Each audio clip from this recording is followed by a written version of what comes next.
Kwa Tanzania tuwape taarifa kwamba kwa masikitiko kwamba kwa kipindi cha siku karibia 6 au 7 zilizopita, makamu mwenyekiti wa Chadema kanda ya Victoria alikuwa anashikiliwa na jeshi la polisi kwa tuhuma za kushusha mabango ya wagombea kule Bukoba. Jana jeshi la polisi likampeleka mahakamani na hati ya mashtaka. Kwa masikitiko wanamshtaki kwamba ni mwizi, ameiba ng'ombe kwa kutumia silaha.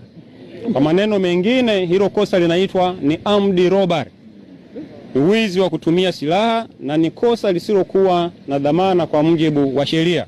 Kwa tunapozungumza sasa hivi, makamu mwenyekiti wa Chadema kanda ya Victoria yuko ndani kwa kosa hilo la armed robbery, na tutashughulika nao huko mbele ya safari, Mwenyezi Mungu akitupa uhai.